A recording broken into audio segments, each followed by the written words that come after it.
Guys, welcome back to End Times Enlightenment. I'm your host, Luke Klippinger, and today we've got a very interesting episode for you. We want to dive into a lot of cool stuff and go into a lot of the UFO disclosure that everybody's talking about. It's all the rage these days, and we want to give you a biblical perspective on it and give you some discernment on it. So we're going to go from Mount Graham, Arizona, with the Vatican Observatory, all the way to Pope Leo baptizing aliens and apparitions of Mary and the Lady showing up. And there's nobody better to talk about it than with Joel Tillis here. He's the host of the Soul Trap and the pastor of Suncoast Baptist Church. Joel, thank you for joining us.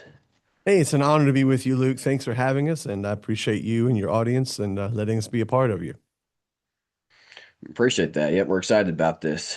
We only have about an hour, so I'm just jump right into this. Talking about UFO disclosure. Joel, as a pastor, what do you think about how little this is being talked about? Uh, about alien disclosure, is that what you're? Yes, sir. In relation to Second Advent and Bible prophecy. Yeah, it's actually being talked about a lot more now than it ever has been. There was a day when we started Soul Trap, when we were kind of laughed at, um, and it was kind of you were in your basement somewhere with the tinfoil hat on and little green men and oh, you believe in all that, but it's not so much that anymore. It has gone profoundly mainstream in a lot of ways. You have people like Tucker Carlson who've done interviews about it. I believe on the Sean Ryan show, I think he's done a show about it. And so it's become very much mainstream. And of course, we see Congress having hearings about it quite a bit. And then one of the biggest things that happened is the Space Force. So I think it's very much becoming mainstream. Whether that's entering into the Christian zeitgeist yet, I'm not sure. But it's definitely something that I think is in the frontal lobe cortex of the modern mind out there, that I almost think that it's sort of a given now that they realize we're not alone. What that looks like in the future is up for discussion, but I think it's in the world's mind now that there is something out there. For sure. I think, especially amongst, the world, the secular opinion now is very much that we Mhm. are not alone. I was reading an article not too long ago talking about what percentage of Americans now believe in extraterrestrial life, and it was surprisingly high. um, and very surprisingly high. Now, on the Christian side of that, now I grew up a Mhm. King James Bible believer, my parents were, but I spent a lot of time with a lot of fundamentalists. A lot of my friends growing up were fundamentalists and then good people, but that was something that was very, very taboo to talk about, and not many people either they didn't believe in it or they just didn't want to talk about it. And of course, you had the Sethite theory and a lot of the training in the schools that these guys had come from that played into that, where they Yeah. didn't. I mean, if you don't even believe in Genesis 6, and you're going to be totally lost when you get into this kind of a subject and no idea where you're Uh, at. But yeah. as far Well, as I mean, Christians, yeah, I was going to go say, for to it. be fair, I think that, I would have qualified myself as that as well, too, because if you're saying, well, do you believe that there's other life on other planets and yada, yada, yada, and you're going down that road, I still don't believe that. I don't think, and secular writers that are in the know track this way, like John Keel, Jacques Vallée, even Graham Hancock and others. They track that this is not a, a biological entity from another planet. It just that doesn't ring. What it is dimensional. We're talking about dimensional beings. And so, I mean, I would, if somebody said, you believe in little green men, I'd go, no. But I believe that the dimensional reality can manifest itself that way. And I think that that's what's happening. Unfortunately, though, Christians, modern Christians, are very materialistic. And I don't mean that in a money way. I don't mean money and things. I mean in their world outlook. In their world outlook, they're a closed system, um, materialistic, empirical data only driven. And so they talk about the spirit world, but they don't really believe it. The spirit world for the average Christian means emotions. When they talk about spiritual things, they're really what they're talking about is emotional things. But when we use the term spirit, we're talking about a dimensional reality that is laid over and interwoven with our physical reality. We're talking about real time space functionality. So I think that's growing among Christians. Um, maybe not so much in as much as it should be, but I think it's starting to grow across the board. For sure. I think people are, and even with modern television and all the stuff that they're Mhm. putting out, people are getting more and more obsessed with the idea of, alternate dimensions and, you know, the spirit world, for lack of a better term. And there's definitely a broader understanding of these things than there used to be. And of course, Yeah. we don't believe in little green men either from Mars or, I think, I mean, it probably couldn't be proven, but I believe that there is only one planet with life. And I believe that's very consistent with the character of God.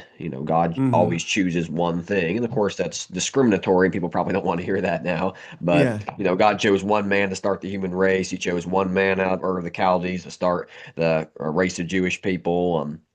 He has one Bible. There's one mediator between God and man. So to me, the earth would be a Mhm. special creation that's completely Yeah. consistent with what we find in the Bible of God. Um, now, diving Well, I into, would just add on. I yeah, would just add on. I think you're tracking onto something because it's not only consistent, but it's scripturally accurate. Because in Genesis it says that God put the lights, the sun, the moon, the stars, to give light on the earth. So we certainly do believe. I believe if you're a Bible believer, and I believe it's scientific as well too, in a geocentric model, not a heliocentric. We don't believe in the Earth rotating around the sun. The sun was created for the Earth, the moon for the Earth, and then that once you buy into that geocentric model, that's what tends to lead some people down the nature of the earth itself, and what that nature of the earth looks like and things like that. So I agree with you. It really is. We certainly don't believe in the little green men, but we certainly do believe in the dimensional reality, and it's becoming far more profoundly manifest than we've ever seen it before. So it's exciting times. very exciting times. I'll just add to that about the geocentricity. Not that I'm a flat earther, Mhm. I'm not, but the Bible describes the earth as the footstool. So I don't think the Uh, footstool is on a conveyor belt running around in a circle. And right, right. people can make the argument that, well, that's just the understanding that the ancients and the scribes had when they penned the Bible, and they didn't understand the actual way the universe worked. But Joshua commands the sun to stand still, not the earth. And is it Psalms 19 that talks about the sun as a strong man running a race in a circuit? Yes, I think that would yes. be very clear right there, an example Yeah. of Yeah, and geocentricity on Earth. yeah, you have to be careful too, because I mean, when you think about the timeline, and I can't remember the guy's name, he's actually now a post-trib, but he has a time chart. And what's interesting is that Abraham, Shem, was partly alive when Abraham was came along. In other words, the ancients they weren't knuckle draggers. You're talking about firsthand information. In fact, I believe I'd have to double check, but Noah either would have known Adam or right there been right at there at the death of Adam. It's an amazing thing when you think about how closely aligned all of these timelines were. So they definitely had an understanding, I think, far greater than ours. So yeah, it's interesting, and I think we're going to see it develop more and more and more. We were just talking about a show that we're getting ready to do here coming up in a couple of weeks that may explain the potential rapture, and I think the rapture will be explained away to some degree by some of these kind of extraterrestrial events. So it'll be an interesting time. For sure. That actually that rings a bell. Are you familiar with the work of Dr. Chuck Missler? Missler, Chuck Missler, yes, Yeah, sir. Chuck Missler.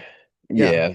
This is his book, Alien Encounters. I read this a while ago when I was a teenager, but something yeah. about the rapture in here I found very interesting. Let's see. Yeah, here we go. This is what it says on page 286.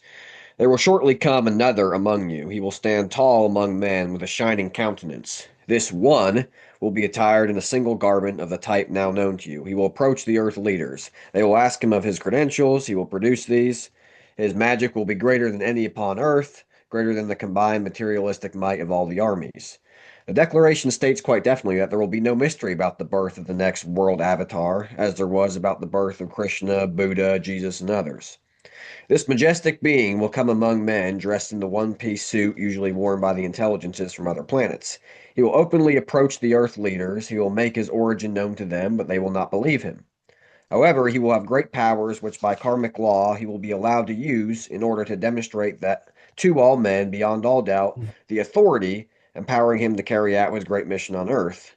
Well, that reminds me of the dragon in Revelation Hmm. 13. Hmm. The power of this being will be greater than humankind has ever seen before in any single humanoid frame.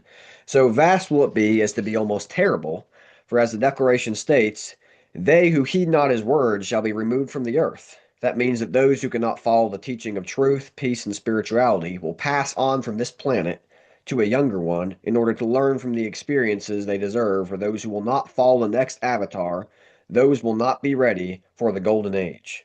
The initiation of Earth has been given. Mankind should spare no efforts to help prepare the way for the next great cosmic event, for the next master who will come.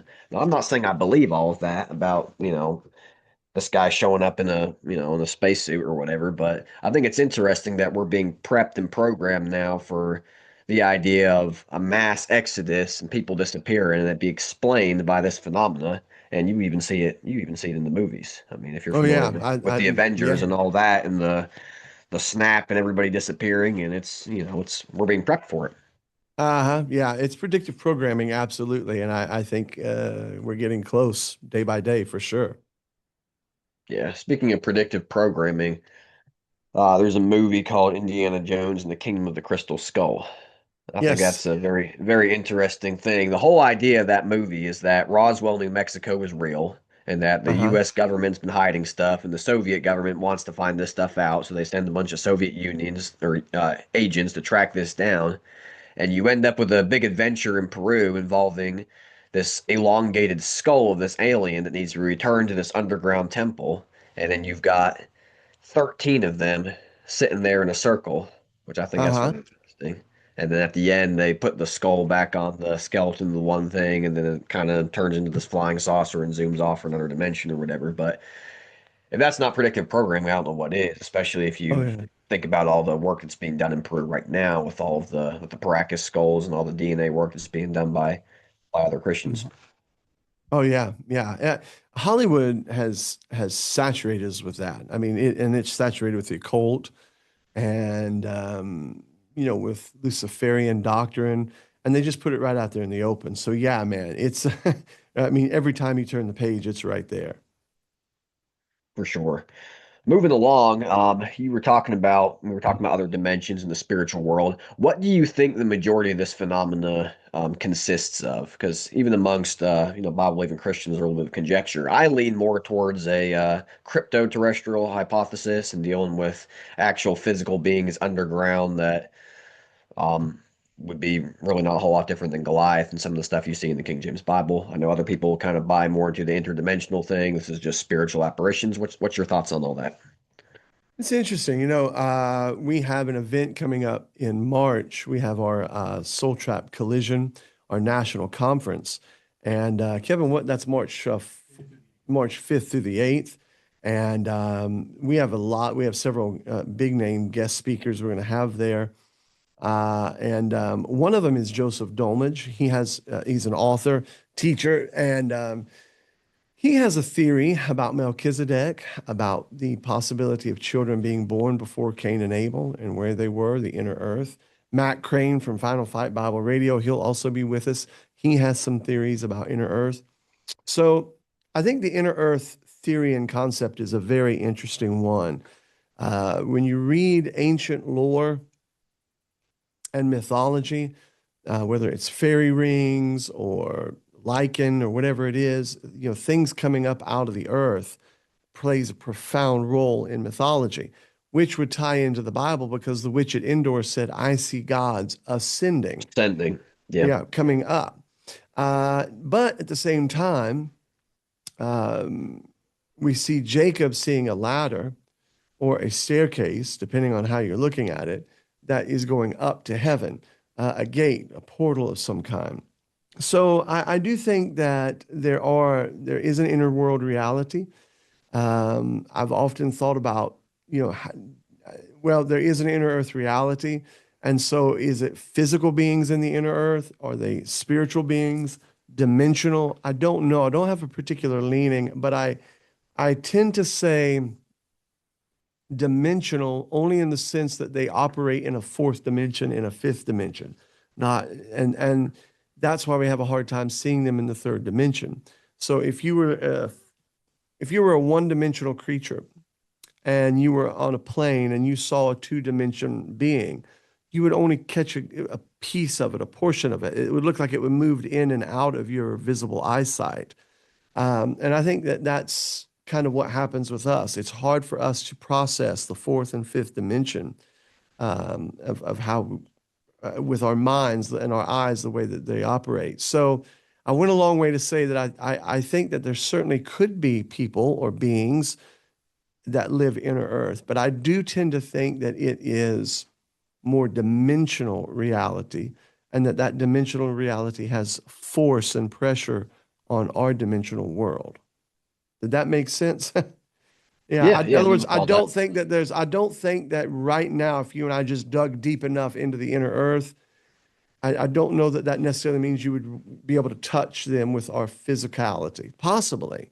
But they seem to operate in our world, even the angelic beings operate in our world and can manifest. But it's almost like you and I would operate in the ocean with limited and through a scuba suit. It's not their natural habitat, which would lend itself to what some of what the Bible talked about, leaving their habitation, their first estate. It's not their Mhm. natural habitat. They have to operate within boundaries when they're in this world. So it'd be interesting. It'd be interesting to think through. For sure. I think that reference about them leaving their first estate, I mean, for sure, it may be a reference to, the heaven or heavens, but also maybe connected to their bodies. I think, is it First Hmm. Corinthians 5 that talks about we desire to be clothed upon with our bodies that's from the heaven? Second And Corinthians chapter 5. Uh-huh. If Second so Corinthians be 5, my found, we bad. might be Yeah. found naked. Yeah. Yeah. So there's an interesting correlation in the Bible between Hmm. buildings or tabernacles or temples or that sort of thing, and then our actual body. So it may Well, be a and reference that's a to, very interesting correlation between the book of Revelation and the New Jerusalem because it yep, often it's synonymous. So yeah, there's an interesting something there. for sure. I think when Jesus says, I got to prepare a place for you, I sometimes wonder if that means our new bodies or if that means an actual physical place. It's Uh-huh. it's interesting, but um, what I do find very interesting about this whole thing is when we're talking about the interdimensional world or all that stuff. We've got probably maybe a little bit of a different view on it, but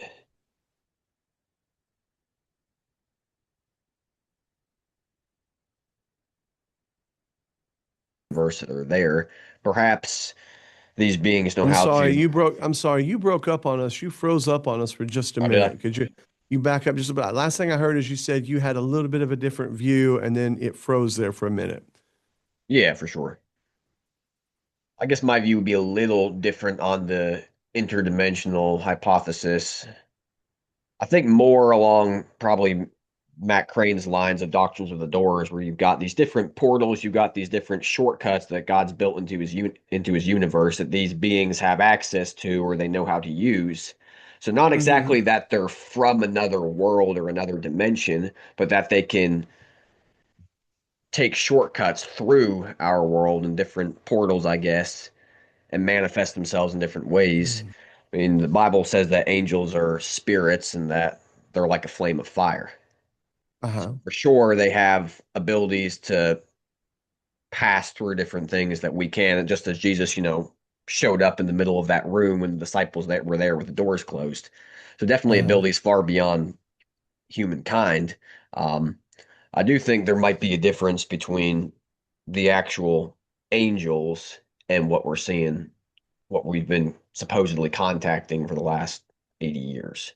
Because none of Yeah. the characteristics of these things screams angels to me. It screams some sort of biological mutation, some sort of breeding program that's going to prep for what's coming. Interesting. You mean like in the UFO Yeah, as genre? far as like the occupants that show up, they have Okay. nuts and bolts craft, they crash, supposedly bodies have been recovered. How much of that I actually believe, you know, I'm not exactly going to say. I believe a lot of it. But there does seem to be a very corporeal component to this. Um, Uh-huh. and then as far as, the angels that we were talking about, the ones that sinned in Genesis 6 are locked away in the heart of the earth, and the ones that are going to fall have not fallen yet, according to Revelation 12. So I wonder what exactly we're dealing with right now, what we're contacting, because there does seem to be a Yes. physical element to it. Yeah, so Revelation 12 you would look at as in the future when it says that he drew those three, you're looking at that as a future battle. Is that what you would? Is that verse 4, I think? Yeah, he drew his tail, third part of the stars to cast him to the earth, and the dragon was ready to be delivered, and the woman which was ready to be delivered for to devour her. So yeah. There appeared another wonder in heaven, verse 3, a dragon, 7 heads, 10 horns, 10 crowns, and his tail drew the third part of the stars of heaven. So Yeah, I'm you would not say sure about that's, verse 4. I really don't know. I've got a couple ideas on that. I think yeah, one, it could be a past because it's weird where most of Revelation 12 seems to scream tribulation context. But then you've got the whole thing with the man child and, then him being caught up to the throne. And of course, the drawing of the stars, that happens before that. So that's interesting. But I definitely yeah. think though the war in heaven, I think in verse 12, maybe 12 or 13, somewhere farther down the chapter, where they actually get cast to the hmm earth, I think that would be tribulation context for We have sure. verse 7, and there was war in heaven. Michael and his angels fought against the dragon, and the dragon fought and his angels. Yeah, I Yeah, believe so that would it's, definitely be future context. yeah, well, I would agree. I would agree because at that point in verse 6, the woman is actually in the wilderness. And the man child, which I believe is Jesus, has already been called up to the throne. So yeah. But the definitely, certainly reality there is that Satan has angels, and we know that angels are different in nature than we are. Obviously, the Bible teaches that in many different locations. They have the ability to manifest themselves physically. They can eat, talk, appear as human beings, appear. The Bible says angel unaware. You could not necessarily even know that you're talking to an angel. Um, so yeah, there's a variety. I think there's a pantheon of different beings that are out there, principalities, powers, spiritual wickedness in high places, the mighty ones, the watchers. I think there's a whole, you know, uh, pantheon of them out there. Are they all angels? No. Are they all cherubim? No. I mean, there's just a lot of them, a lot of things out there. And then the sons of God. Some people believe that like you said, they are in chains, but then there was a second outbreak, it appears, did those sons of God produce giants? Where did the giants come from after the flood? So there's a lot of Yeah. nuances Yeah. out there. One of the things about being in the soul trap is we've read it just about all. We've read it all, we've studied it all, and there's a Yeah, lot of theories out there about it. But I do think that just as complicated as our society and our culture is, and our world is, I believe that there is another complicated world that's layered over top of it. And you do have angels and beings, and then I think you do have human beings, that are more deeply sensitive and connected to the spiritual world than others. And then so, yeah, I think in some instances there is a mechanical format to the UFO, to come back to your original thing. A lot of the case studies that we've studied, when they do encounter it, actually talk about it not being what they thought, it being soft to the touch or different things. So, however it's manifesting itself, it's definitely projecting itself out of a dimension into ours that we're unfamiliar with. We're not sure how to categorize. We're just not sure how to process it.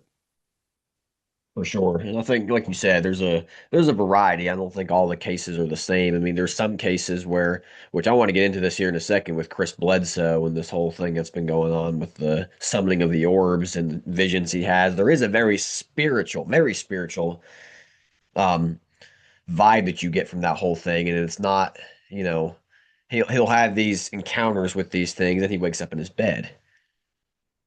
But then there's other cases, yeah, where it's, people who come back and they've got physical marks and they, physically interacted with things, in a very corporeal nature. So there probably is a broad variety of things. But getting into Chris Bledsoe, and he wrote a book in 2023 called UFO of God, and has a very, very spiritual and, in a sense, Catholic tone to it.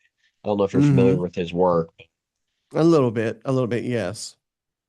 What do you think about the spiritual and I want to say Catholic, yeah, overtone of this whole phenomenon? Well, well, yeah, he intersects actually. And I'd have to go back and really look at, and refresh myself quite a bit. But he also wrote a book, I want to say Lady or something like that. And then he intersects Mariology,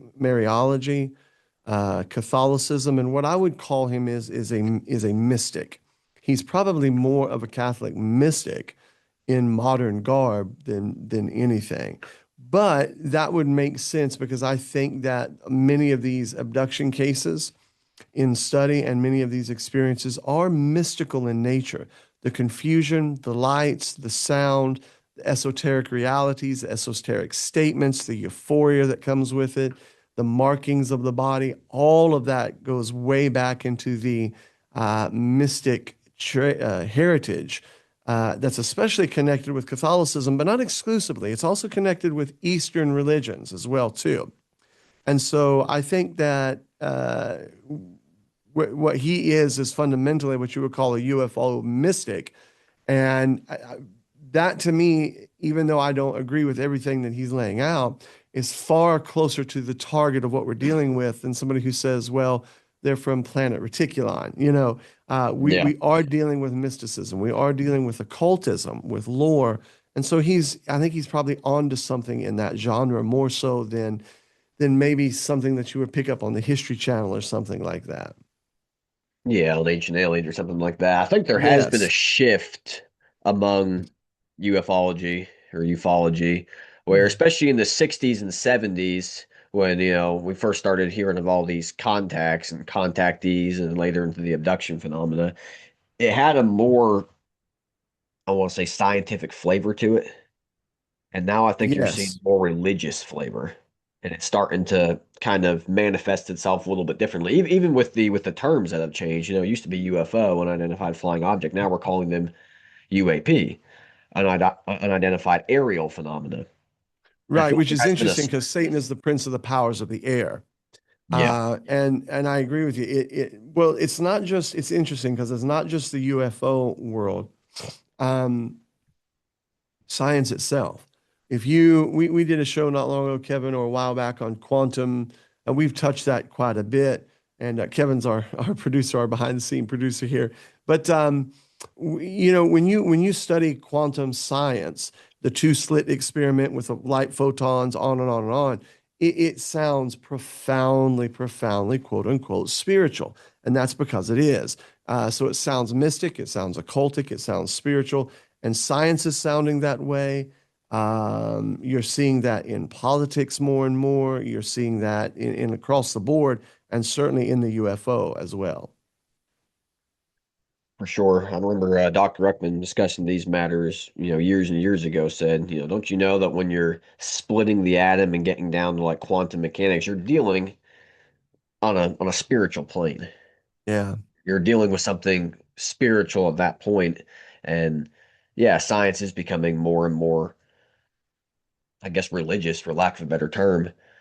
And I think atheism will not be a main thing going, a main religion or whatever, going into the quote unquote new age. I Well, don't I don't see think it. it has been. Yeah, I don't think it has been. I mean, it's just not natural. People can't sustain. They can't sustain a worldview, and they can't sustain an internally consistent psychology with that anyway. So it's never, nihilism is what atheism will lead you to. Nihilism is unsustainable. Fyodor Dostoevsky wrote in The Brothers Karamazov, and then and the great the great interaction between Alyosha and Ivan. He wrote Dostoevsky also wrote Crime and Punishment. Raskolnikov, who was the main character. Basically, when you try to deny God, it throws you into a nihilistic frame of reference, and that's unsustainable for the human mind. It breaks the human soul and mind. So true atheism has never been. What has been is a veiled denial of the spiritual dimension by way of an overemphasis of materialism. But that's going away. And the fact that we are splitting the atom, the fact that we are dealing with quantum physics, that we have quantum entanglement, quantum computers, that we're picking up things now, all of this stuff is bringing the culture back to a Christ like cultural mindset, early church that accepted the reality of the gods, which is exactly what happened to Paul and Barnabas when they were Yeah, preaching. They said, the gods have come down to us in the likeness of men. And those people were not numbskulls, they weren't stupid. They had believed in a traditional world frame of reference that was handed down to them. And I think we're coming back around to that full circle. for sure, for sure. Timothy Alberino, a Christian ufologist, made a very profound statement a while ago. He said that the religion of the end times is not going to be, atheism. It's going to be something that he coined apotheotheism, which is a belief in the gods and the belief that we can become like them, which would be your original temptation, Genesis 3, "You shall be as gods, knowing both good and evil." So there's definitely a push to not only contact, these higher beings and worship them, but also that we can become that ourselves. And you're seeing Yeah, that who with the whole who was that again? I'm transhumanism. not familiar. Yeah, I'm Yeah, not familiar. Who that's was it? Timothy Alberino. He's How do done a you lot spell that of last name? Alberino. Huh, okay. Yeah, I'll have to take a look at that. I've not heard of him. He's Um, got a book called Birthright, that discusses a lot about this stuff, and even discusses, he's not a Bible believer like we are, but he does have a lot of interesting theories. He believes in the yeah, gap without even knowing he believes in the gap. It's kind of interesting, yeah. yeah, there's a lot of interesting stuff in that book to get into, and he believes that as we see the end times approaching, we're going to have more and more and more contact with this, and it fits the Bible, and that's where I'm going with all this is, Daniel chapter 2. You're going to have 10 toes on that last kingdom, which Yes. I believe is Rome, at least to a certain extent in the mystery form. I Uh-huh. don't think there's more than that. I think you have four kingdoms in Daniel 2 and you have four kingdoms in Daniel 7, and they match perfectly. So that Uh-huh. last fourth kingdom is going to be some sort of um, appearance of Rome, even if it's not specifically the Rome that Jesus Christ, dealt with during the first advent, Hmm. because that stone comes down out of heaven and strikes the feet, not the legs, as it's been pointed out many times. But when you have those 10 toes and those 10 horns that the Antichrist is going to come up among, by all evidence, according to Daniel 2, verse 42 and 43, you're dealing with something it's not human. Yeah, yeah. Yeah, I agree with you. And it talks about the iron and clay being mixed together and Yeah. not being able to remain together. So, yeah, there's a lot that we see going on here at the end. And the real, I guess, catch 22 is going to be AI.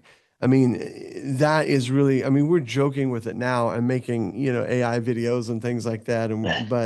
But it's such an anomaly that's so strange. I mean, it's crazy. So we're maybe uh, we are way in the deep end beyond anything we can imagine right now. Whatever you see now, there's more out there we just don't know about that's been released that's to be released yet. So yeah, it's definitely going to be crazy. For sure. This is out of Daniel chapter 11. Speaking of the Antichrist, verse 38 says, "But in his estate shall he honor the God of forces." And I think it's very interesting that in your King James Bible, that God is capital G, Uh-huh. and there's no good reference to forces or anything that has to do with that in the Bible. "And a God whom his fathers knew not shall he honor with gold and silver, and with precious stones, and with pleasant things. Thus shall he do in the most strongholds with a strange God, whom he shall acknowledge and increase with glory." And then it says, "And he shall cause them to rule over many, and shall divide the land for gain." I read that a couple months ago, and I thought to myself, well, who in the world is the them? What's the Uh-huh. context? And I backed up a little bit. The context is strange God, so I checked some commentaries on it to see what everybody else said, and I checked Dr. Ruckman's Daniel commentary. He said the same thing. The only reference you can have is to strange gods, and it would match the 10 toes, the 10 horns on Daniel's beast. Hmm. You lose that reference in your New Age versions because they changed that. The Septuagint, which is what those things were translated from, I guess, changes God of forces to lowercase God of fortresses. And all your commentators and scholars will say that, the Antichrist will be a atheistic, materialistic man who will basically just Mm, honor himself, and there's no higher power that he's acknowledging. And you yeah. completely lose the reference to everything that I just mentioned. Yeah, yeah, I would agree with you pretty close. I mean, that's pretty, the only other time you see that is when Satan is called the God of this world in 2 Corinthians chapter 4. And I believe it's capitalized there as well, too. So there's an interesting cross reference there that I think he's doing that. And of course, when you think about forces, you're talking about force, electromagnetic force, lightning. Jesus said, I saw Satan as lightning cast out of heaven. So there, yeah, there's these little vignettes that the Bible lets us see into the other world to see that, and it'll be definitely interesting. I believe that there's a slight difference in the beasts and the metals and I think that it's a further development. But I agree with you. It's going to be a mystery form of Rome um, in my opinion. And I think that that's probably what we're living in right now. And if I had to draw on the map, I would probably say we're already probably to some degree living under a Luciferian elite, which could probably be divided up into 10. Yeah. We're Mhm. right there. I think we're right there at the very end. So we're getting just a little closer on our time. We got a hard out at 1, but I want to push it since we had some technical difficulties. But we got just a few more minutes, but I want to get to what we can to help you out. We're having a great time with the conversation. Yeah, for sure. I'm enjoying this. You mentioned, living to a certain extent in that now. The Club of Rome, I think it was in the 80s, but don't quote me on it, already divided the world up into 10 different regions. So I think Hmm. that's incredibly interesting, if you Well, read yeah, Daniel FEMA's chapter. got, I think FEMA has America divided up into 10. I mean, you can't get away from 10 being the number of the Gentiles. Yeah. So you've got that. So in essence, if I had to guess, in essence, and I believe that there were 9, I'd have to go back and relook at my notes for Egypt and the plagues and things like that.